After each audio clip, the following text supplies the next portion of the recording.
Est-ce que vous êtes excités ce soir? Ça ne va pas être une soirée facile, mais on va bien s'amuser.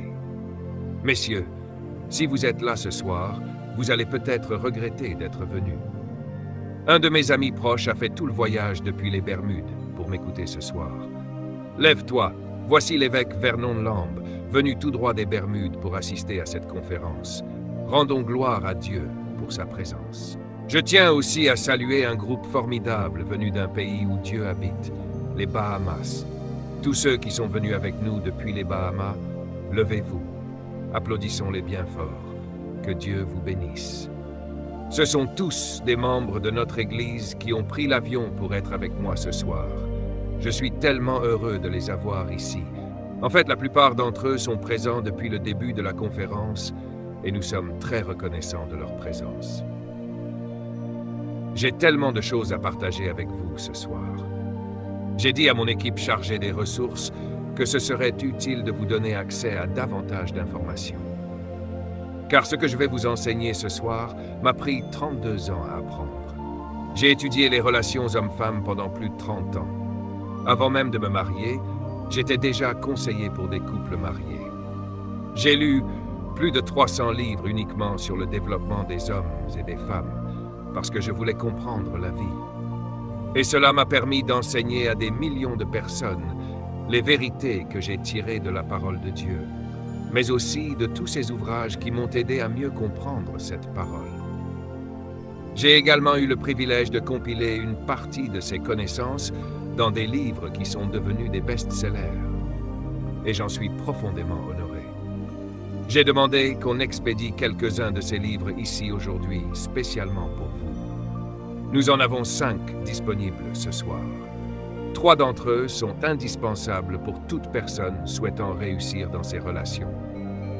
En particulier pour les femmes qui veulent éviter les erreurs, améliorer leur mariage ou leur préparation au mariage, ou simplement mieux se comprendre en tant que femme. Ces 3 livres s'intitulent The Love Series. Ce sont 3 ouvrages distincts mais complémentaires. Tenez, voici à quoi ils ressemblent, qu'on fasse un plan avec la caméra. Vous les trouverez ensemble dans l'espace ressources. Et il y a une offre spéciale. Ils ont retiré $6 sur l'ensemble, rien que pour vous. On vous fait donc une remise de $6, car on veut vraiment que vous les ayez. Chacun de ces livres est unique. L'un d'eux, par exemple, traite des 15 différences entre un homme et une femme. Les hommes et les femmes sont totalement différents. Beaucoup de gens ne comprennent toujours pas ça, notamment dans des endroits comme le Massachusetts ou San Francisco. Mais un jour, ils comprendront. Et si vous connaissez quelqu'un qui a du mal à comprendre ces différences, achetez-lui un exemplaire aussi. Encore une fois, chaque livre est distinct, mais ils sont regroupés dans un seul coffret. Je vous recommande de les prendre, car cette information est précieuse. Comme je vous l'ai dit, ces 3 livres m'ont demandé 32 ans de travail. Je voulais être sûr que les principes qu'ils contiennent soient solides et applicables. J'aimerais pouvoir faire une autre session pour aller plus en profondeur, mais je dois prendre l'avion demain. Et ce sujet est crucial. Comprendre pourquoi et comment une femme et un homme sont différents. Par exemple, une femme ne vous dira jamais ce qu'elle pense, elle vous dira uniquement ce qu'elle ressent.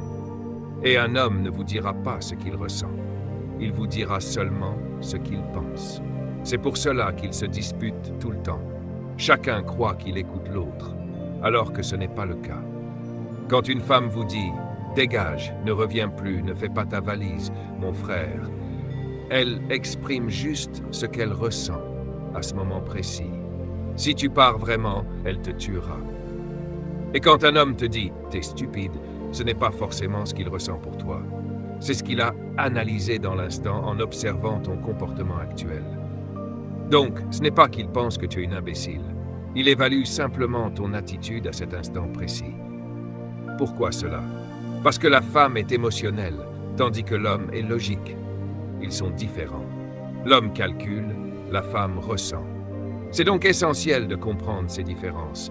Il en existe 22, mais il y en a 15 que vous devez absolument connaître.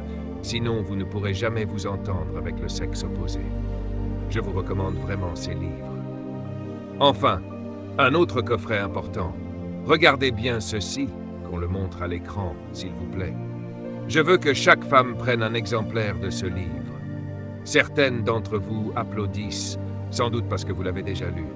Il s'intitule The Power of Woman, le pouvoir de la femme. Très important.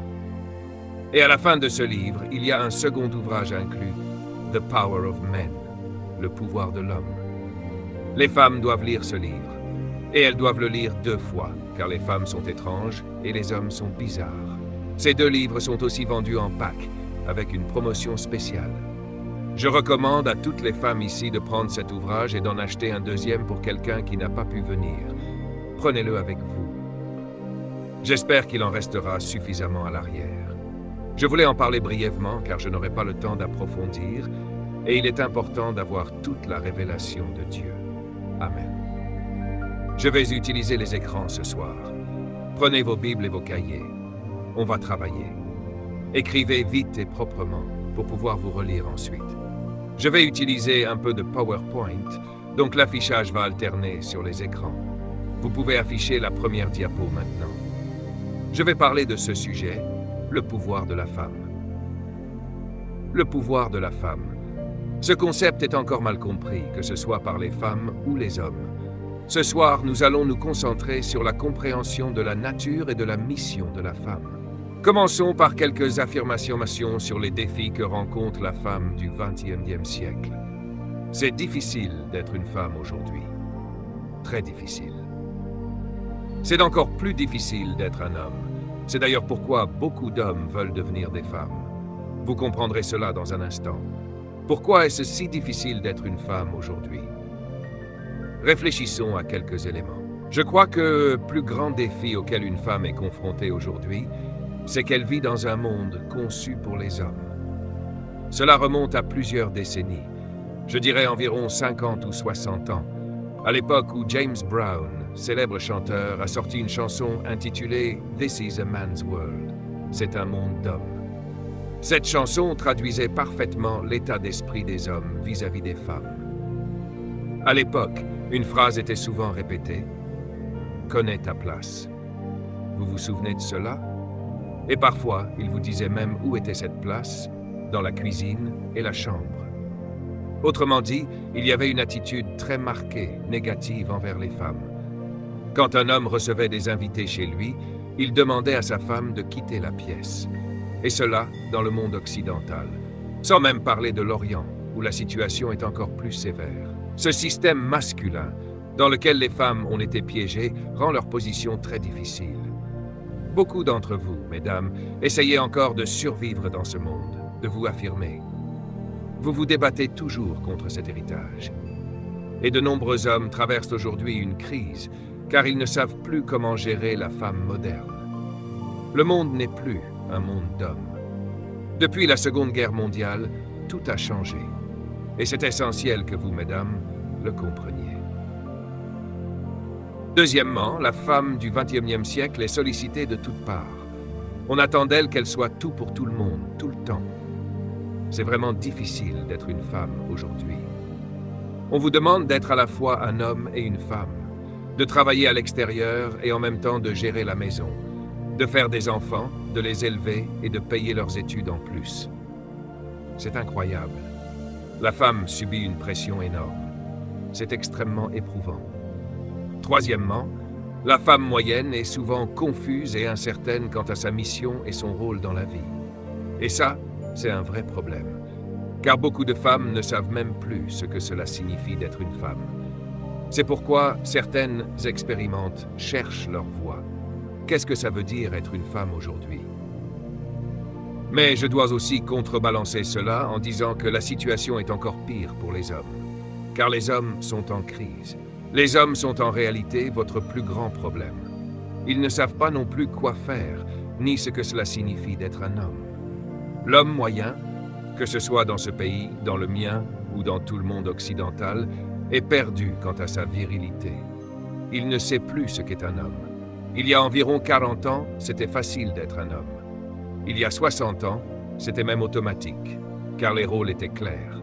Lui allait travailler, elle s'occupait de la maison et des enfants. Il achetait la nourriture, elle la cuisinait. Tout était bien défini. Et c'est pourquoi vos grands-parents ne divorçaient pas. Le divorce était presque inexistant à cette époque, car chacun connaissait sa place. L'homme au travail, la femme à la maison. Lui achetait la maison, elle la gardait propre. Il ramenait la nourriture, elle la cuisinait et la servait. C'était très simple. En réalité, les femmes et les hommes de cette époque ne se disputaient pas beaucoup, car il n'y avait ni concurrence, ni conflit. L'homme savait toujours où se trouvait la femme, à la maison, et elle savait où il était, au travail. Il fallait survivre, et pour cela, chacun devait tenir son rôle. Le mariage était simple, et l'amour aussi. Mais attention, vos grands-parents ne montraient pas l'amour comme vous le faites aujourd'hui. Ils n'en avaient pas le temps. Lui travaillait 10 à 12 heures par jour. Quand il rentrait, tout ce qu'il voulait, c'était manger, faire l'amour et dormir. Je l'appelle l'homme des cavernes. Il rentrait, faisait l'amour, dormait. Point final. Et vous savez quoi? La femme ne se plaignait pas. Pourquoi? Parce qu'elle comprenait qu'il avait travaillé dur toute la journée. Elle l'attendait avec un repas prêt, elle le nourrissait, il faisait l'amour, il dormait. Le lendemain, il retournait à la jungle du travail pour subvenir aux besoins de sa famille. Et elle le respectait pour cela. Elle le respectait parce qu'il travaillait dur pour elle et pour les enfants. Et lui, il la respectait parce qu'elle gérait la maison, les enfants, la nourriture, les vêtements. Il y avait un respect mutuel, un amour fondé sur les rôles. Elle l'aimait parce qu'il assurait, et lui l'aimait parce qu'elle tenait la maison et éduquait les enfants. Et puis un jour, tout a changé. Avec la Seconde Guerre mondiale. Ce conflit a bouleversé le monde d'une manière que nous ne mesurons pas encore totalement. Lorsque la guerre a éclaté, des centaines de milliers d'hommes américains sont partis en Europe, au Japon, sur les champs de bataille. Les usines se sont vidées. Alors on a demandé aux femmes de remplacer les hommes. Au lieu de coudre, elles ont dû apprendre à fabriquer des balles, des chars d'assaut. C'est là, dans l'histoire américaine, que les femmes ont commencé à quitter la maison pour aller travailler à l'extérieur. Les hommes étant partis, les femmes ont pris leur place dans les usines. Et à la fin de la guerre, en 1945, quand les hommes sont revenus à la maison était vide. Où était-elle? À l'usine. Et devinez quoi? C'était son ancien travail à lui. Alors il revient avec deux problèmes. La maison est vide et elle a pris son poste. Troisième problème, elle gagne maintenant de l'argent. Et parfois, elle en gagne plus que lui. Il perd donc le respect qu'elle lui portait autrefois. Autrefois, ils avaient besoin l'un de l'autre. C'est pour ça que vos grands-parents ne divorçaient pas. Ils étaient dépendants l'un de l'autre. S'il lui disait « Tu veux partir ?» elle répondait « Pour aller où ?» Elle n'avait ni argent, ni soutien. Alors elle restait. Même maltraitée, elle ne partait pas. Parce qu'elle n'avait nulle part où aller. Il faisait en sorte que le mariage fonctionne. Mais aujourd'hui, la situation a changé. Les femmes travaillent. Les hommes sont déstabilisés. Ils ne savent plus quoi faire. Avant, la virilité d'un homme se mesurait à des choses simples. Il construisait une maison, gagnait de l'argent, payait les factures, nourrissait la famille, protégeait ses proches. C'était clair. Et elle gérait la maison, les enfants, la nourriture, le budget. Mais maintenant, nouvelle équation. Il rentre à la maison et il se sent inutile. Il ne sait plus ce que signifie être un homme. Et vous, mesdames, ce n'est pas votre faute. C'est le résultat d'un bouleversement social. Depuis la Seconde Guerre mondiale, beaucoup d'hommes ne savent plus comment être des hommes. Ton grand-père te disait « Si tu veux être un homme, mets-toi à ta place dans ta maison. » Mais ta réponse aujourd'hui, c'est « Quelle maison ?» Ce n'est pas la tienne, c'est la mienne. Quand une femme rencontre un homme aujourd'hui, c'est compliqué. Elle a déjà sa maison, elle a une BMW, elle a de l'argent en banque, elle est magnifique, son frigo est plein, et elle lui dit « Je veux que tu sois mon homme ». Et il lui répond « Ok, mais comment je fais ça ?» Elle dit « Prends soin de moi ». Il dit « Je t'achète une maison ». Elle répond « J'ai déjà. Une voiture, j'ai. De l'argent, j'en ai trop. De la nourriture, mon frigo est plein. » Alors il se demande comment être un homme. Il ne sait pas et il se frustre. Et parfois, la seule chose qui lui reste, c'est sa force physique. Et c'est là que naît la violence domestique. Il se dit au moins ça je peux encore le donner. C'est très grave. il en arrive à vous frapper. C'est pourquoi la violence conjugale est si élevée, parce que l'homme est en crise. Il est perdu. Il ne comprend plus ce que signifie être un homme. Autrefois, les rôles définissaient l'homme et la femme. Mais aujourd'hui, ces rôles ont disparu. Il y a 40 ans, l'homme ramenait le bacon à la maison. Aujourd'hui, la femme possède le cochon. Alors, que fait-on quand la femme gagne plus que l'homme? Certains hommes s'effondrent. Ils ne savent pas comment se sentir homme dans ce contexte. Ils vivent une crise intérieure. C'est pourquoi il est si important d'être ici. Non seulement pour comprendre ce qu'il se passe, mais aussi pour savoir quoi faire. Et se poser cette question essentielle, est-ce que la manière dont on a toujours mesuré la féminité et la masculinité est la bonne? Permettez-moi aussi de dire ceci rapidement. Nulle part dans la Bible, Dieu ne dit à la femme de cuisiner. Ce n'est écrit nulle part. Et d'ailleurs, dans la Bible, ce sont souvent les hommes qui cuisinent. Vous voulez épouser un bonhomme? Première question. Est-ce qu'il sait cuisiner? Souvenez-vous d'Isaac sur son lit de mort. Il aurait pu demander à sa femme de cuisiner, mais il a demandé à son fils de préparer un bon plat. C'était lui le cuisinier. Si tu veux ressembler à Jésus, tu dois apprendre à cuisiner. Certains me regardent bizarrement, alors je leur dis, étudions cela. Combien d'hommes veulent ressembler à Jésus? Les mains se lèvent. Très bien, étudions sa vie. Jésus cuisinait. Souvenez-vous, après sa résurrection, les disciples sont partis pêcher. À leur retour, Jésus leur avait préparé du poisson et du pain sur la plage. Il les a nourris. Il avait préparé du poisson bouilli et du pain, un vrai repas. Les vrais hommes cuisinent.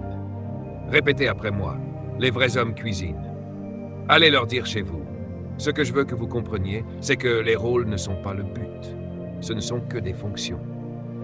Cuisiner ne fait pas de vous une femme. Ramener de l'argent ne fait pas de vous un homme. Et si vous étudiez les Écritures attentivement, je sais que cela peut être difficile à entendre, mais au Moyen-Orient, encore aujourd'hui, ce sont souvent les femmes qui sortent avec les troupeaux, pendant que les hommes restent dans la tente. C'est l'inverse de ce qu'on croit. Les hommes gardent la tente, les trésors, et les femmes sortent comme bergères. Dans beaucoup de cultures, ce sont elles qui lavent les moutons, qui les nourrissent. Historiquement parlant, la place de l'homme était dans la maison. Certains d'entre vous semblent choqués, mais c'est pour cela que vous êtes ici. Parce que je veux que vous compreniez que rester à la maison ne fait pas de vous une femme. C'est un rôle, pas une identité. Vous avez confondu rôle et but fondamental. Et c'est pour ça que nous sommes là ce soir, pour voir, à travers la Bible, quel est le véritable but de la femme. Et cela va vous émerveiller. Vous êtes une créature extraordinaire. Tout d'abord, la controverse autour de la femme est immense. Elle concerne son rôle, sa position, ses droits, ses privilèges, les attentes qu'on a d'elle et sa place dans la société. C'est l'un des plus grands débats de notre époque. Combien de pouvoir une femme devrait-elle avoir? Une femme peut-elle être leader? Devrait-elle diriger un foyer? Une entreprise? Peut-elle prêcher? Peut-elle être pasteur? Toutes ces questions troublent notre société. Et ce sont surtout les hommes qui ont un problème avec ça. Dans certaines cultures, on va même jusqu'à considérer la femme comme une propriété personnelle. Allez au Moyen-Orient, c'est encore le cas. On y voit la femme comme l'esclave domestique de l'homme, comme si elle était née uniquement pour satisfaire ses besoins. Elle est perçue comme un objet à posséder. Dans plusieurs pays, des femmes sont encore vendues sur des marchés comme des marchandises. Dans d'autres, elles sont réduites à des objets de plaisir sexuel. Certains hommes ne voient la femme que comme une chose à conquérir. Ils ne respectent pas cette créature magnifique. Ils la réduisent à un objet. D'autres encore voient la femme comme une servante personnelle. Va chercher ça, apporte ceci, repasse ça, prépare à manger, comme une esclave. Et certains hommes pensent même que les femmes sont inférieures à eux. Tu ne peux pas être aussi intelligente que moi. Les hommes sont plus sages. Les femmes ont besoin des hommes pour les guider.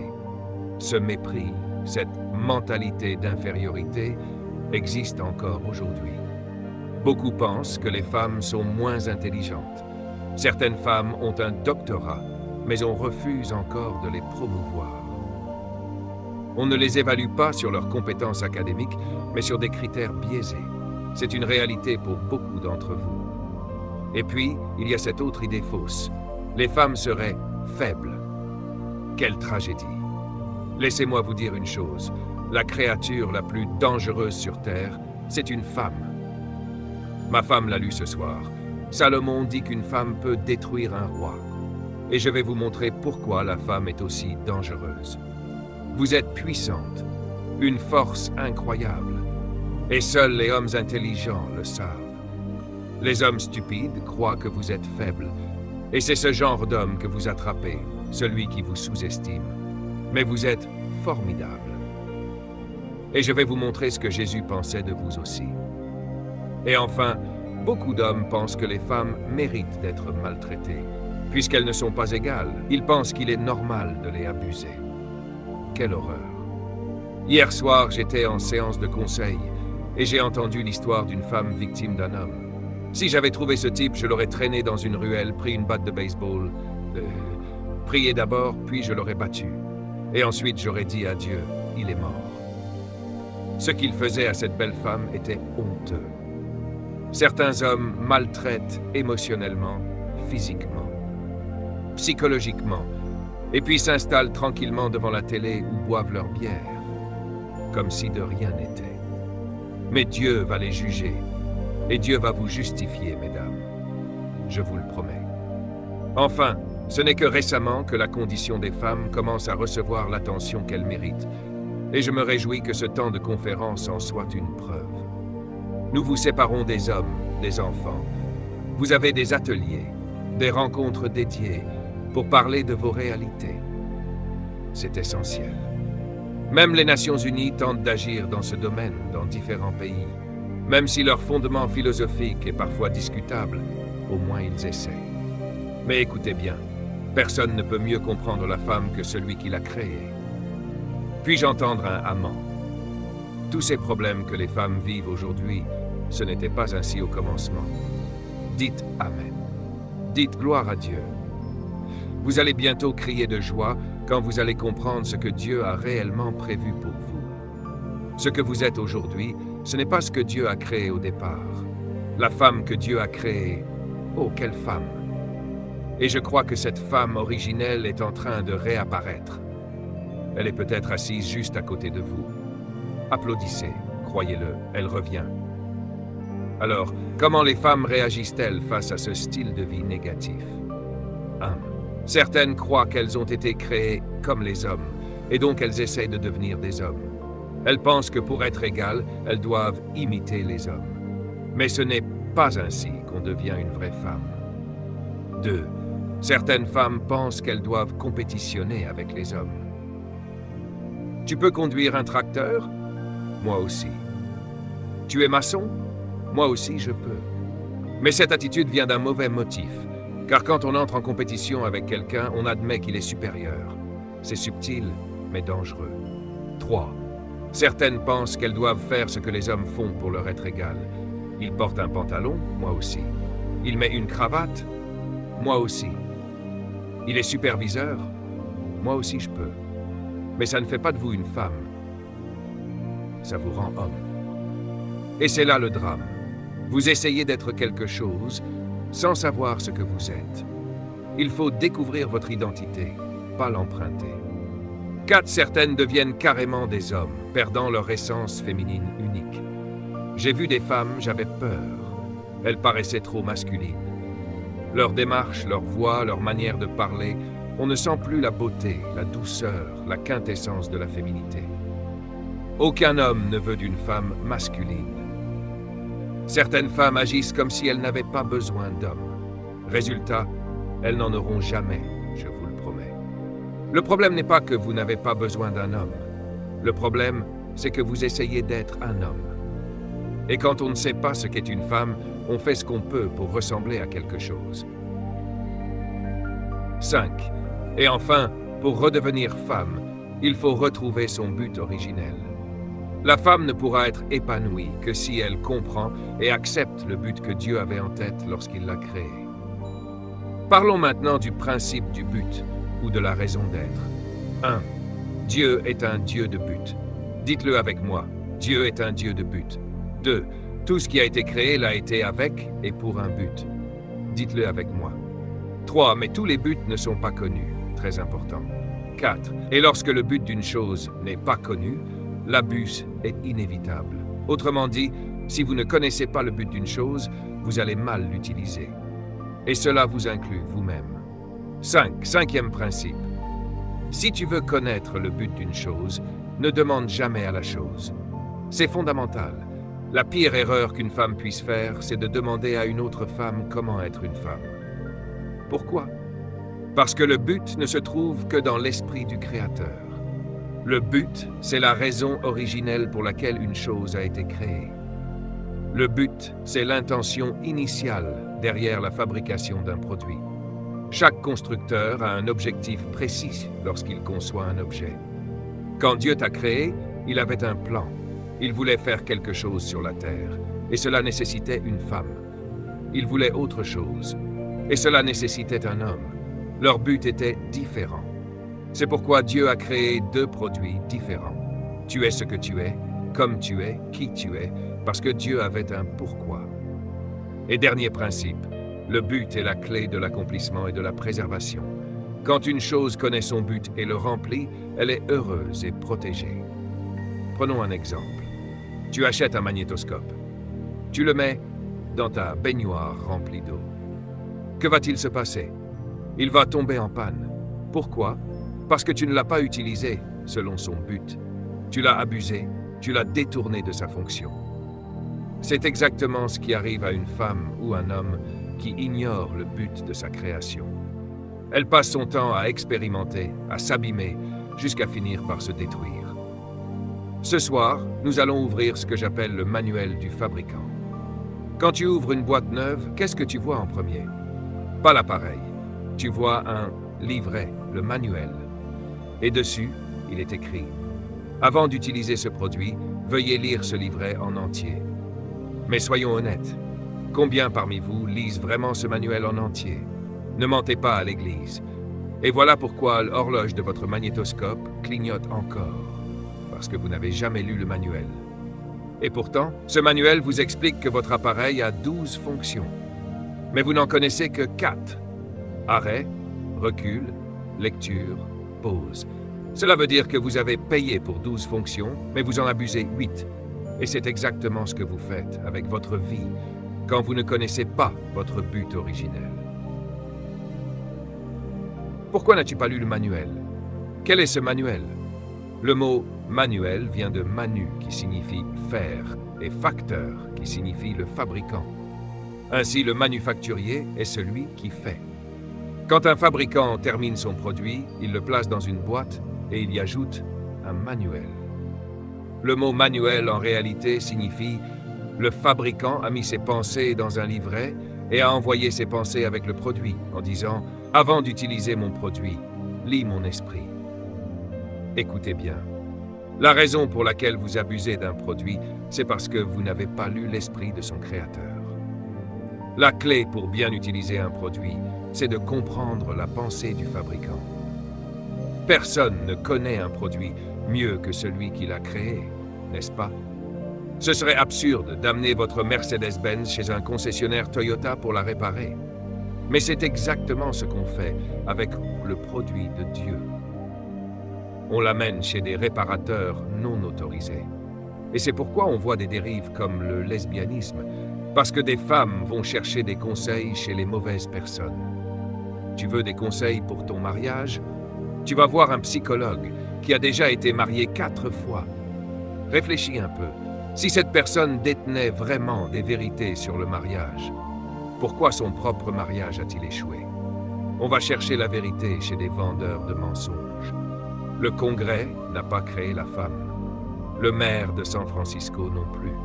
Ni les théologiens, ni les scientifiques sociaux. Tu n'as pas été créé par un sociologue. Tu as été fabriqué par Elohim, la société éternelle et universelle, ça, illimitée. Ce qui signifie que la seule personne qui connaît la vérité sur ton produit, c'est celui qui t'a créé. Et qu'a-t-il fait? Il t'a envoyé avec un manuel. Et il a écrit dessus, avant d'utiliser ce produit, veuillez lire ce manuel en entier. Mais que lisons-nous? Des romans d'amour, des magazines, des livres mondains, mais pas le manuel du Créateur. Et donc, au lieu de connaître la vérité du fabricant, tu es rempli des opinions des autres. C'est pourquoi ce temps de conférence est si important. Ramenez les femmes au manuel du Créateur afin qu'elles entendent ce que le fabricant dit à leur sujet. Et je suis excité à l'idée que vous alliez l'entendre ce soir. En fait, si vous ne l'entendez pas, vous allez avoir un problème. Non pire, vous allez devenir un problème. Après ce soir, plus aucun homme ne pourra vous tromper. Vous serez aiguisé, éclairé, libéré. Amen. Le fabricant, donc, est le seul à vous connaître vraiment. Ouvrons donc le manuel. Section 1, sous-section 1, article 16. Pour les religieux parmi nous, Genèse 1. Regardons Genèse chapitre 1, versets 26 à 28.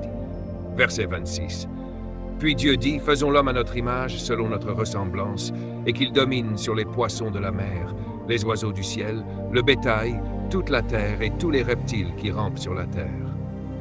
Verset 27. Dieu créa l'homme à son image. Il le créa à l'image de Dieu. Il les créa hommes et femmes.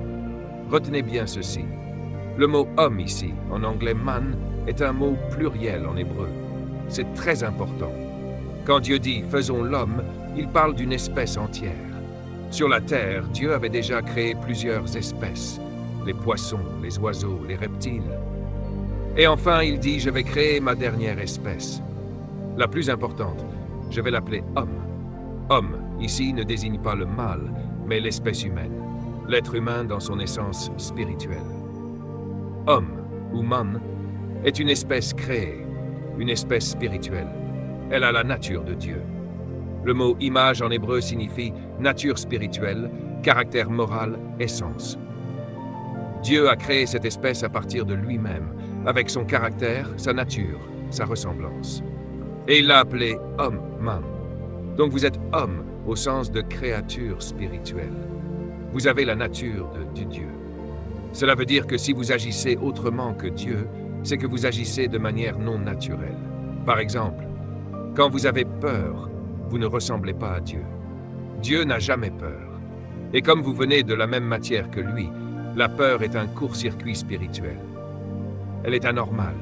Voilà pourquoi Dieu dit « Ne crains point ».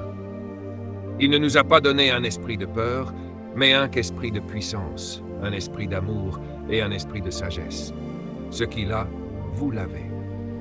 Donc ici, dans cette salle, nous sommes tous des hommes, des êtres spirituels, même les femmes. 2. Les esprits n'ont pas de sexe. Nulle part dans la Bible tu ne trouveras un esprit mâle ou un esprit femelle. Ça n'existe pas. Un esprit n'a pas de genre. Ma femme est un homme, au sens spirituel. C'est un être spirituel, comme moi. Les esprits ne se marient pas. C'est pourquoi Jésus a dit aux Sadducéens qui ne croyaient pas à la résurrection, « Au ciel, on ne prend ni femme ni mari, on est comme les anges. » Donc quand Dieu parle dans la Bible, il ne dit pas « si une femme veut venir à moi ». Non, il dit « si un homme veut venir à moi ». Parce qu'il s'adresse à l'espèce, pas au genre. 3. Dieu a donné un mandat physique à un être spirituel. Le mandat, c'était de dominer la terre, un lieu physique. Mais un esprit, par nature, n'est pas adapté au monde physique. Il vit dans le surnaturel. Donc pour accomplir cette mission, Dieu a dû passer à une deuxième étape créative, qu'il résume au verset 27, et qu'il développe dans le chapitre 2. Regardez bien les deux verbes utilisés. Verset 26. Dieu dit, faisons l'homme. Verset 27. Dieu créa l'homme. Deux verbes différents. Le mot faire, to make, vient du mot hébreu asa, qui signifie former à partir de ce qui existe déjà. Le mot créer, eit, vient du mot bara, qui signifie créer à partir de rien, ex nihilo. Et cette nuance change tout. Le second mot, créer, est différent. En hébreu, c'est le mot bara, écrit le B-A-A-A. Ce mot signifie former à partir de rien. La Bible dit donc que Dieu t'a créé et t'a fait. Ce sont deux actions différentes. Deux mots hébreux différents. Pourquoi? Parce qu'une partie de toi vient de quelque chose, et une autre partie vient de rien. Quelle partie vient de rien? C'est celle où Dieu a parlé à lui-même. Il n'a pas utilisé de matériaux extérieurs pour créer l'esprit de l'homme. Il est entré en lui-même, a pris une partie de son propre esprit et l'a appelé homme. Tu comprendras peut-être mieux après mon départ, car ce message est profond. Autrement dit, Dieu t'a créé non pas avec quelque chose autour de lui, mais en disant « Homme, viens à l'existence ». Voilà pourquoi il a dit « Créons l'homme ». Tu es sorti de Dieu. Tu portes l'essence même de sa nature. Tu n'as pas un esprit, tu es un esprit. Et tu es comme celui dont tu es issu. Amen. C'est pour ça que quand Christ est mort pour toi, c'était pas pour augmenter ta valeur. Il faut que tu prennes cet enregistrement, je parle trop vite. Non, le prix payé correspond exactement à ce que tu vaux. Oui, applaudis si tu comprends. Christ n'est pas mort pour améliorer ta valeur. Il est mort pour toi parce que tu vaux sa mort. Le prix qu'il a payé prouve ce que tu vaux, la mort de Dieu lui-même. Il t'a créé à partir de son propre esprit, sans utiliser de matière. Mais ensuite, il t'a donné une mission physique, régner sur une planète matérielle. Alors, que fait-il? Il forme quelque chose à partir de quelque chose. C'est ce qu'on lit dans Genèse 2:7. Il dit « L'Éternel Dieu forma l'homme de la poussière du sol. » Il a donc fabriqué une combinaison terrestre, un corps fait de terre, alléluia. Et il l'a appelé mâle, le mâle. Puis il a placé l'homme, le véritable être spirituel, à l'intérieur de ce corps mâle. Vous me suivez? C'est pour ça qu'il a dû faire cela. Ce corps de poussière est devenu rempli de l'homme. L'homme est quoi? Pluriel. Viens, aide-moi ici. Tiens-toi ici. Je veux que vous compreniez cela, femme, car vous ne serez plus jamais les mêmes si vous comprenez cela. Dieu n'a fait qu'un seul corps terrestre à partir de la poussière. Il n'a jamais recommencé. Et aujourd'hui, il y a plus de 6 milliards de corps terrestres, et chacun de vous est assis dans l'un d'eux. Mais Dieu n'en a fait qu'un seul. Pourquoi? Parce qu'il a pris toute l'humanité spirituelle et l'a placée dans un seul corps de poussière. Un seul corps avec tous les esprits à l'intérieur. Et il a appelé ce corps unique le mâle. Donc ce mâle contenait toute l'humanité. Et voici le problème. Tout ce que ce corps unique allait faire, toute l'humanité le ferait aussi. Alors Dieu commence à parler à ce corps unique. Si vous lisez votre Bible, vous verrez que Dieu dit à ce corps unique qui contient tout le monde. Voici ce que je veux que tu fasses. Regardez vite Genèse 2, à partir du verset 10. Dieu prit ce mâle avec toute l'humanité en lui et il le plaça dans le jardin d'Éden. Le mot Éden signifie lieu, moment ou présence. Voilà pourquoi on ne trouve pas l'Éden sur une carte. Ce n'est pas un lieu géographique, c'est une atmosphère, l'environnement de la présence de Dieu. Écoutez-moi, mesdames, écoutez-moi bien. La première chose que Dieu a faite avec le mâle, c'est de le mettre dans sa présence. Cela signifie que la première place où un homme doit être, ce n'est pas dans la présence d'une femme, mais dans la présence de Dieu. Si tu quittes la présence de Dieu pour aller chercher un homme, tu as trouvé un homme dysfonctionnel. Un homme qui n'aime pas adorer Dieu est dangereux à épouser. Un homme qui ne recherche pas la présence de Dieu est un problème prêt à exploser. Et toi, tu es sur le point de l'épouser. La première question que tu dois poser à un homme, c'est pas « Est-ce que tu m'aimes ?» La première question est « Aimes-tu la présence de Dieu ?» Dis-le fort. Amen. Mesdames, on se trompe, on veut savoir s'il nous aime. Mais ce n'est pas nous qu'il doit aimer en premier, c'est Dieu. C'est pour ça que ta maison est remplie de mauvaise musique, de pornographie, de jurons. Parce que l'homme avec qui tu vis n'aime pas l'Éden, n'aime pas la présence de Dieu. Regarde le verset 15 maintenant. Dieu commence à parler au seul corps contenant tout le monde. Et ce qu'il dit à ce corps unique, il le dit à tout le monde. Première chose qu'il dit, travaille. Dis-le à haute voix, travaille. Encore. Travaille. Cela signifie qu'un homme a besoin de travail avant une femme. Ensuite, Dieu lui dit, cultive. Le mot « cultiver » signifie rendre fécond, développer, faire ressortir le potentiel, apporter de l'ordre. Donc les premières missions de l'homme sont 1. Être dans la présence de Dieu. 2. Avoir un travail. 3. Développer tout ce qu'il touche, y compris toi. Cela signifie que s'il ne peut pas t'améliorer, il ne devrait pas te toucher. Je parle à quelqu'un ici. C'est une conférence de femmes. On doit dire la vérité. Si tu suis le programme de Dieu, tu n'épouseras jamais un imbécile. Les 3 premières questions à poser sont 1. Aimes-tu la présence de Dieu? 2. Travailles-tu? 3. Peux-tu m'améliorer? Et ce n'est qu'après qu'on peut parler d'amour. Regarde ensuite ce que Dieu dit. Garde le jardin. Cela veut dire protège. Un homme a donc été conçu par Dieu pour être un protecteur. Dieu dit à l'homme, reste dans ma présence. Protège ma présence, cultive-la et amène les autres dans cette présence. C'est la mission numéro 1 de l'homme. Un homme qui aime la présence de Dieu ne te frappera jamais. Il ne t'insultera jamais. Il ne commettra jamais l'inceste avec sa fille. Il ne violera jamais sa cousine. Pourquoi? Parce qu'il vit dans la présence de Dieu. Dieu dit, protège Éden. C'est-à-dire, garde la présence divine dans ta maison. Ensuite, Dieu donne sa parole à l'homme. Il lui dit, ne touche pas à l'arbre. La femme n'était même pas encore là. Autrement dit, Dieu a confié sa parole à l'homme. Et son rôle était de transmettre la parole de Dieu à sa famille. Et ton plus grand défi aujourd'hui, c'est de trouver un homme qui connaît plus de Bible que toi, pas vrai? Ils peuvent te citer toute l'équipe de New York, mais pas les 12 disciples. Voilà pourquoi tu n'es pas encore marié, parce que tu ne trouves personne capable de t'enseigner la parole. Tout ce qu'ils veulent, c'est sexe, sexe, sexe. Et toi, tu veux la parole. Dis Amen. Je me souviens que Paul a parlé de cela dans l'Épître aux Éphésiens. Paul dit, « Maris, aimez vos femmes, comme Christ a aimé la sienne. » Et le nom de son épouse, c'est Ecclésia, l'Église. Puis il explique comment Christ aime son épouse. Il l'a aimée par le lavage d'eau par la parole. Et de la même manière, le mari doit aimer sa femme. Maintenant, revenons à ce mâle avec tout le genre humain en lui et toutes les instructions qu'il a reçues. Regardons le verset 18. Alors Dieu dit, « Il n'est pas bon que cet homme, l'homme dans le mâle, soit seul. » Écris ce mot « seul », A-L-O-N-E. Maintenant, mets un L devant le mot « one ». Tu obtiens « all in one », tout en un. Voilà ce que cela signifie. Il n'est plus bon que l'homme soit tout en un seul corps. Tu comprends?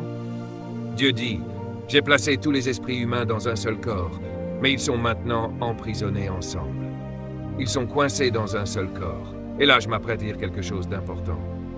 Dieu dit, « Je vais faire pour lui une aide, quelqu'un qui l'aidera à les faire sortir. » Musique. Ô Seigneur, aie pitié. Évidemment, 2 femmes ne peuvent pas les faire sortir. Si vous croyez à la parole de Dieu, faites du bruit pour déclarer que les hommes ne peuvent pas les faire sortir non plus. Je repose ma cause. Aucune loi d'aucun gouvernement ne peut les faire sortir. Oh, vous êtes lents. Je recommence. Aucun acte légal, aucun certificat imprimé ne peut les faire sortir. Même si 70 évêques votaient pour, ils ne pourraient pas les faire sortir. C'est pourquoi que l'Église pousse un cri de victoire. Alléluia. Tu vois, j'ai un vrai problème aujourd'hui. Voici mon problème.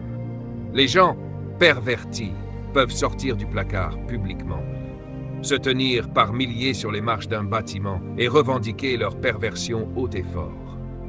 Et nous n'osons même pas proclamer notre justice. Alors faites du bruit maintenant. Seigneur Jésus, viens à notre aide. Nous ne nous tairons pas. Amen, amen, amen. Dieu dit, il n'est pas bon que l'homme soit tout en un seul corps. Alors il dit, je vais faire pour lui une aide. Mesdames et messieurs, attention. Dieu ne parle pas ici aux esprits, à l'intérieur du corps. Il parle au corps lui-même. Il dit, je vais faire pour lui une aide. Quelqu'un qui va l'aider à libérer tous ceux qui sont encore en lui. Oui, gloire. Alléluia. Et Dieu dit, ensemble tous les 2 seront les instruments par lesquels je vais dominer la planète. Ils seront tous les 2 dominateurs, partenaires dans la royauté. Seigneur, pitié. Je suis en train de me prêcher à moi-même ici. Alléluia. Alors Dieu fit tomber l'homme dans un profond sommeil. Ferme les yeux. Je crois que Dieu l'a endormi, parce qu'il ne voulait pas que l'homme sache comment fabriquer la femme. Oui, tu vois, Dieu savait que si l'homme gardait un œil ouvert pendant le processus, il se réveillerait la nuit, et son mari serait dans la pièce d'à côté en train d'essayer de recommencer. Alors, remercions Dieu pour sa sagesse. Dieu l'a assommé. Allez, 2004, poussez un cri ce soir, c'est la soirée des femmes, c'est votre conférence. Et c'est pour ça, messieurs, que vous êtes censés n'épouser qu'une seule femme, pas en fabriquer d'autres à côté. C'est clair. Alors, Dieu est allé à l'intérieur de l'homme, et il en a tiré une partie. Regardez bien, le mot hébreu ne signifie pas « côte » comme on le traduit souvent. Ce mot signifie simplement « une partie ». Voici le mystère. En fait non, ce n'est même pas un mystère, c'est scientifiquement logique. Sais-tu que chaque cellule de ton corps contient un autre toi complet? Chaque cellule contient l'ADN, les chromosomes codés pour te reproduire entièrement. C'est pourquoi on parle aujourd'hui de clonage. Si l'on parvient à scinder les atomes dans les chromosomes, on peut déclencher une réaction de multiplication pour former un embryon. Une copie complète de toi. Et donc, ce que Dieu a fait, c'est qu'il est entré en l'homme, a pris une cellule et il a scindé les atomes. Alléluia. Ce qui veut dire que Ève était un clone parfait d'Adam. Maintenant, fais bien attention. Si tu lis Genèse chapitre 2, verset 7, il est dit que Dieu a formé l'homme. Mais au verset 22, 23 et 24, il est dit que Dieu a bâti la femme. Le mot utilisé n'est pas le même. Dieu a formé le mâle, mais la femelle n'a pas été simplement formée, elle a été bâtie. En hébreu, ce sont deux termes complètement différents. Pour l'homme, formé. Pour la femme, bâtie, façonnée avec intention. C'est pour ça que j'ai épousé une femme, elle a été bâtie. Gloire à Dieu. Et voilà pourquoi j'ai du mal à comprendre comment un homme peut me regarder et me dire qu'il m'aime, alors qu'à côté de moi, il y a cette femme bâtie. Cet homme doit être malade. Oui, elle a été bâtie. C'est le mot hébreu. Dieu a bâti la femme, la femelle. Pourquoi? Parce qu'il devait faire quelques ajustements. C'était une copie exacte d'Adam, mais comme elle avait un autre rôle, Dieu devait adapter certaines choses. Il a ajusté son système digestif pour qu'elle puisse nourrir, et il a fait des ajustements dans ses organes génitaux pour qu'elle puisse porter une vie, une matrice. Donc elle est exactement comme Adam, mais avec des ajustements spécifiques à sa mission. Amen. Alors, nous avons le mâle. Viens m'aider, s'il te plaît, toi qui lui appartiens. Tu as bien chanté ce soir aussi. Place-toi devant lui, pas derrière. Toujours devant. Parce qu'elle est sortie de sa partie supérieure, pas de sa hanche ni de son dos. La femme doit toujours se tenir devant l'homme, pas derrière lui. Maintenant, écoute. Dieu a bâti la femme, puis il l'a présentée à l'homme. Il l'a réveillée. Et au verset 23, il est dit « Et Adam parla ». Ce n'est pas Dieu qui a parlé, c'est l'homme qui a parlé le premier. Dieu ne lui a pas dit « tu vas l'épouser ». Non, Dieu ne choisit pas ton épouse pour toi. Ce que Dieu fait, c'est qu'il fait défiler des opportunités devant toi. Donc arrête de dire « le Seigneur m'a dit que tu es censé m'épouser ». Tu mens. Si tu aimes cette personne, dis-lui simplement. Arrête d'utiliser la prophétie comme excuse. C'est tout. Tu vois, si Dieu choisissait ton conjoint, tu pourrais le blâmer pour tous tes problèmes aujourd'hui. Alors Dieu a présenté la femme, et c'est Adam qui a parlé. Voici il qui est os de mes os, chair de ma chair. Une copie parfaite. Et puis il a vu quelques différences et il a dit « je l'appellerai femme, car elle est un homme avec une matrice. » Woman, en anglais. Une humaine avec un utérus. Et c'est pourquoi il dit « c'est pourquoi l'homme quittera son père et sa mère. » Quelle cause? Parce qu'elle est différente de lui. Alléluia! Il dit « la seule raison de quitter tes parents, c'est que tu as trouvé quelqu'un qui n'est pas comme toi. » Donc, si cette personne est comme toi, tu ne peux pas quitter la maison. Donne cette cassette à tous ceux qui ont des problèmes de couple. Et il dit « ils deviendront une seule chair. » Écoute bien. Si tu ne peux pas consommer le mariage, tu ne peux pas cohabiter. Je le répète, si tu ne peux pas consommer, tu ne peux pas cohabiter. Et maintenant, Dieu a la femme. Laisse-moi te montrer rapidement en terminant le but de la femme. Prête? C'est magnifique. C'est ce que Dieu voulait depuis le début. Lève tes deux mains au-dessus d'elle comme un abri. Voilà. C'est la posture d'une femme vis-à-vis de son homme. Protégée, couverte, sécurisée, tout le temps. Dieu l'a faite juste pour lui. Relis bien, il n'est pas bon que l'homme soit seul. Pourquoi? Parce que ce mâle portait l'humanité en lui. Et il a besoin de la femme pour manifester l'homme. Merci beaucoup, Adam. Merci, Ève. Maintenant, écris ceci. Dieu a créé le mâle et la femelle, l'homme et la femme. Ils sont identiques spirituellement, mais différents physiquement. Hommes et femmes sont les mêmes. Ce sont tous deux des esprits. Mais mâles et femelles sont différents. Ce sont leurs enveloppes terrestres qui varient. Tu comprends? Ma femme et moi sommes le même esprit, mais deux corps complètement différents. Et c'est important de comprendre cette différence. Mâles et femelles sont égaux, mais différents. Ils sont complémentaires. Ils sont tous les deux leaders, mais ils dirigent de façon différente. Et ils réagissent aussi différemment à la vie.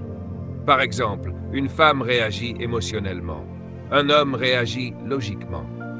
Quand une femme entend des mots, elle ressent les mots. Quand un homme les entend, il analyse l'information. C'est pour ça que tu dois faire attention à ce que tu dis à une femme.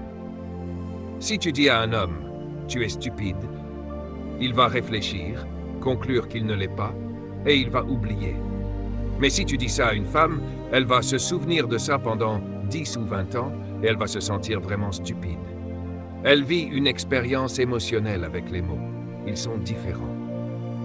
Quand tu dis quelque chose à un homme, il le classe dans un fichier mental. Mais une femme, c'est enregistré dans le disque dur. Elle n'oublie jamais. Nous sommes différents, et c'est important de le comprendre. Regardez bien ce point très important. L'homme et la femme ont des besoins différents, car ils sont différents. Dans mon livre, j'explique cela en détail, j'espère que vous en aurez un exemplaire. J'y présente les 5 besoins de la femme et les 5 besoins de l'homme. Ils sont complètement différents. Tu ne comprendras pas à quel point tu es unique tant que tu ne connaîtras pas tes 5 besoins fondamentaux. Par exemple, le premier besoin de l'homme, du mâle, c'est la satisfaction sexuelle. Il est poussé par le désir sexuel. Mais une femme ne fonctionne pas comme ça. La femme est motivée par l'affection. Et la plupart des hommes ne font pas la différence entre affection et sexe. Amen. Eh oui, tu dis Amen fort, assis juste à côté de ton mari, hein? Beaucoup de femmes recherchent un homme capable de leur offrir de l'affection, tandis que l'homme, lui, ne veut que du sexe. Et il pense qu'après s'être satisfait, tu es heureuse. Alors il se tourne et s'endort. Et toi, tu restes là, éveillé une bonne partie de la nuit. Pourquoi? Parce qu'il pense t'avoir donné de l'affection. Mais ce qu'il t'a donné, c'est pas de l'affection, c'est du sexe. Vos besoins sont différents, complètement différents. Donc, s'il vous plaît, procurez-vous ce livre, c'est très important. Bon, maintenant, dernier point important. Le mâle est à l'image de Dieu. Le mâle est un adorateur, un dominateur, un leader, le chef, un pourvoyeur, un cultivateur, un protecteur, un formateur, un enseignant, un donneur. Et surtout, la source. Le mot hébreu pour source est Abba. Tout le monde dit Abba. Je vais vous montrer cela. Pouvez-vous revenir ici un instant? Vous deux, s'il vous plaît. Ne ratez pas ça.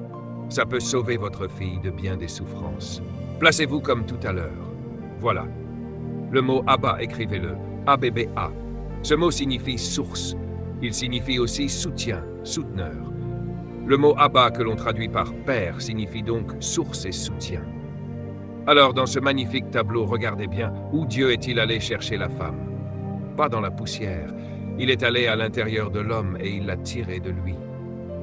Cela signifie que la femme vient de l'homme. La femme vient du mâle. Donc le mâle est la source de la femme.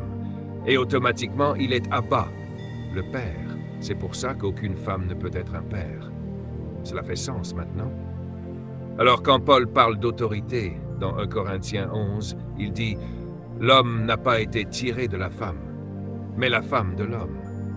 Le chef de la femme, c'est l'homme. Le chef de l'homme, c'est Christ. Pourquoi? Parce que le Christ a produit l'homme et l'homme a produit la femme. Donc chacun vient de sa source. Maintenant, suivez-moi bien. Le mot Abba signifie aussi soutien. Autrement dit, tout ce qui vient de toi, tu dois le soutenir. Écoutez bien, c'est profond. Une femme ne cherche pas réellement un mari. Ce qu'elle cherche, ce n'est pas un amant. Ce qu'elle veut, c'est un père. C'est pour ça que beaucoup de femmes sont malheureuses. Elles ont épousé un amant, un homme qui ne pense qu'à avoir du sexe, qu'à ce qu'elle cuisine, qu'elle repasse ses vêtements. Mais elle n'est pas heureuse. Pourquoi? Parce que ce n'est pas ce qu'elle cherchait. Elle cherchait celui d'où elle vient. Elle cherche un père. Et remarquez bien, nulle part dans la Bible, Dieu ne dit que la femme doit quitter son père. Vérifiez. Ce que la Bible dit, c'est pourquoi l'homme quittera son père et sa mère. Seul le mâle quitte son père parce qu'il devient lui-même père. La femme, elle, ne fait que changer de père. Elle passe d'un père à un autre père. C'est pour ça que dans la Bible, quand un homme voulait épouser une femme, il ne s'adressait pas à elle. Il allait parler à son père et il discutait du prix. Pourquoi? Parce que si je soutiens ma fille à hauteur de 2 millions et que tu veux prendre sa place, tu dois soutenir au même niveau. C'est ce qu'on appelait la dot. Tu veux ma fille? Alors tu ne peux pas lui offrir moins que ce que je lui ai donné. C'est là qu'est le problème. Certaines femmes ont déjà une grande valeur et elles épousent un bon à rien.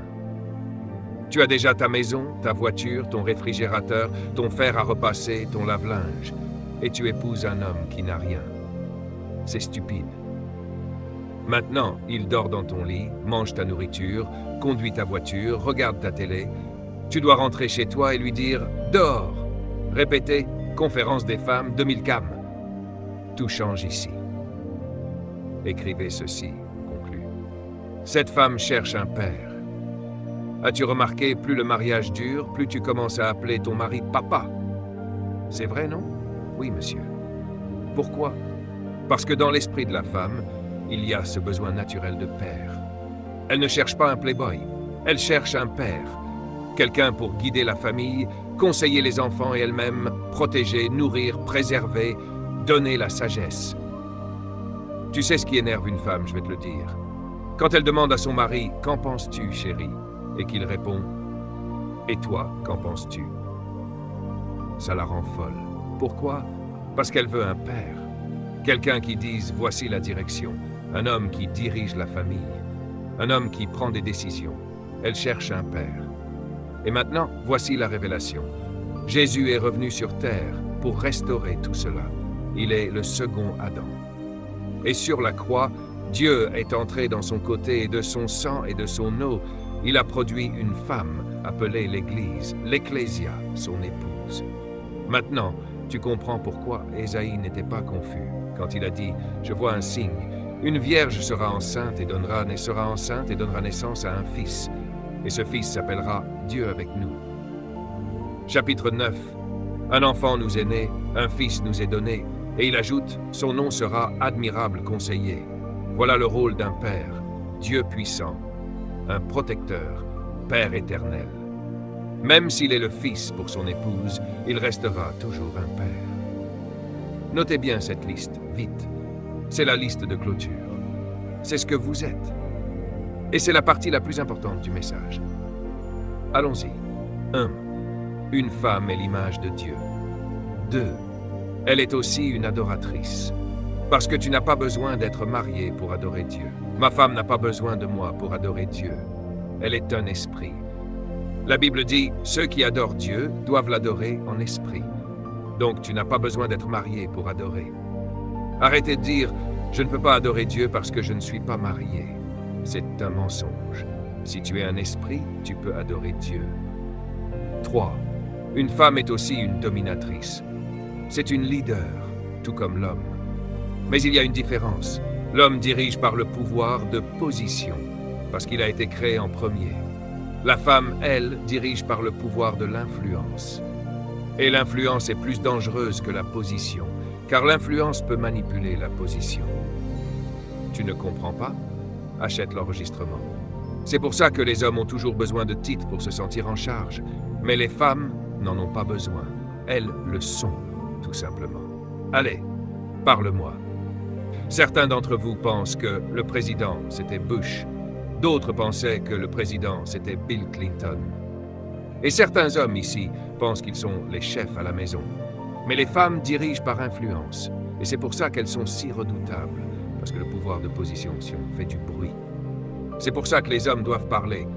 Assieds-toi, bouge ça, tais-toi, viens ici. Mais la femme, elle te regarde simplement, en silence.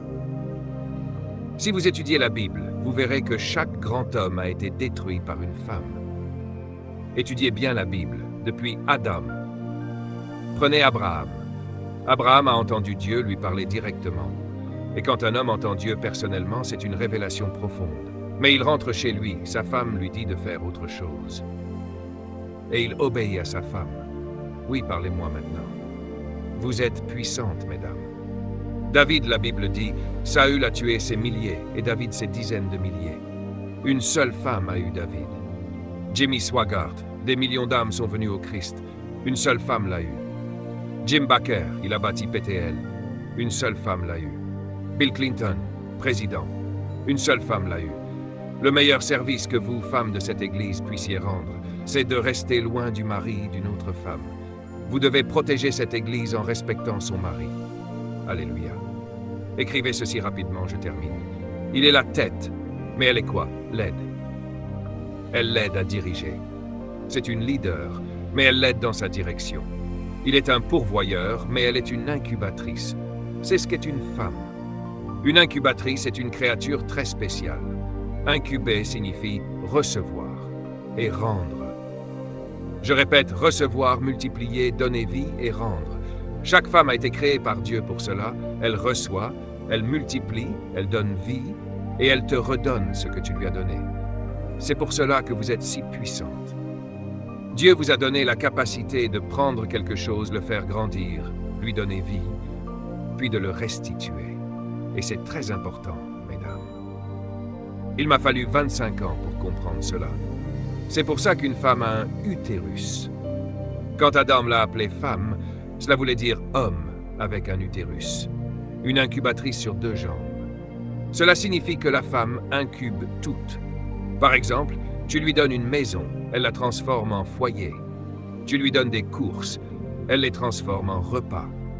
Tu lui donnes un spermatozoïde, tu ne récupères pas un spermatozoïde. Elle te donne un bébé. Tu lui donnes de la frustration, elle te donne l'enfer, ai-je raison? Tu lui dis un mot, elle te rend une phrase. Une phrase, elle te donne un paragraphe. Un paragraphe, elle te donne un livre. Allons, mesdames, vous savez que c'est vrai. Écoutez-moi bien, mesdames, c'est important. C'est pour ça que les hommes doivent venir à la conférence des femmes. Ils doivent comprendre cela. Une incubatrice n'invente rien. Elle reçoit, multiplie et rende. Donc, si un homme n'aime pas ce qu'il reçoit d'une femme, il doit examiner ce qu'il lui donne. C'est peut-être trop profond. En vérité, la chute de l'homme vient simplement d'une femme défaillante et d'un homme irresponsable. Voici ce qui s'est passé. Dieu donne le jardin à l'homme. Il lui dit, tu peux manger de tous ses fruits. Et ensuite seulement, il crée la femme. Maintenant, souvenez-vous, elle est une incubatrice. Donc Ève était censée ne donner à Adam que ce qu'il lui avait donné. Mais elle arrive avec un fruit qu'il ne lui a pas donné. Et la question qu'il aurait dû poser, c'est « D'où viens-tu avec ça ?» Je vous le prouve, lorsqu'elle a cueilli le fruit, rien ne s'est passé. Elle l'a mangé, rien. Elle l'a avalé, rien. La race humaine était encore intacte. Autre point, elle est une productrice, une encourageuse, une nourricière, une prophétesse. Laissez-moi vous expliquer. Parce qu'elle est une incubatrice, elle prophétise. C'est-à-dire, elle reçoit, elle multiplie et elle rend. C'est pour ça que la Bible dit, lorsque l'Esprit de Dieu se répandra sur toute chair, vos fils auront des visions, vos filles prophétiseront. Pourquoi? Parce qu'une femme est une incubatrice. Quand un homme reçoit une vision de Dieu, il dit à sa femme, « Voilà ce que le Seigneur m'a dit. » Elle l'écoute, elle le garde. Des années plus tard, il se décourage, et là, elle se met à prophétiser. « Mais n'est-ce pas toi qui m'avais dit que Dieu t'avait parlé ?» Et elle lui rappelle ce qu'il a dit. Beaucoup d'hommes appellent ça de la critique, mais ce n'est pas de la critique, c'est de la prophétie. Seigneur, aie pitié. Même Jésus a une femme. Son nom est Ecclésia, l'Église. Il dit à son épouse, « Dis-moi ce que je t'ai promis, et je le ferai. » La prière, c'est revenir voir ton époux et dire, « Tu m'as promis ça, alors fais-le. » Crie, acclame, Alléluia. Donc, mesdames, rentrez chez vous, donnez cet enregistrement à votre mari et dites, « Chérie, écoute-moi bien, à partir d'aujourd'hui, tout ce que tu me diras, tu vas me l'entendre te redire. Ma femme est une experte dans l'art de me prophétiser, comme l'Église fait avec Jésus. La prière, ce n'est pas simplement parler de ses propres désirs. Dieu veille sur sa parole, pas sur la tienne. Mais il dit, répète-la moi d'abord, parce que tu es mon épouse. Alléluia. Une femme est une créature puissante. Écrivez ceci, s'il vous plaît. Elle est une réceptrice, une incubatrice. Elle a été créée pour recevoir. Regardez le corps d'un homme. Il n'a rien pour recevoir. C'est une sortie, pas une entrée. C'est illégal de entrer par la sortie. Chaque garçon doit crier « Amen !» C'est illégal. Si vous étudiez le corps de la femme, il n'y a aucun endroit pour donner. Elle a été créée pour recevoir. C'est pourquoi tout ce qu'une femme voit, elle le désire. Tu sais que c'est vrai. Elle peut acheter une paire de chaussures neuves le lundi matin, et lundi après-midi, elle en veut encore. Et le mari ne comprend pas. « Mais chérie, tu en as acheté hier. » Elle répond « Oui, mais ça c'était hier. » Elle était conçue ainsi. C'est sa mission, recevoir. Recevoir. Alors, si tu es un homme intelligent et que tu as compris cette révélation, continue à lui donner. Continue à donner encore, et elle fonctionnera pour toi comme une machine divine. Mais si tu commences à lui retirer des choses, tu vas la faire surchauffer. C'est pourquoi un viol est si dévastateur. Parce qu'un homme a pris quelque chose à une femme, sa femme.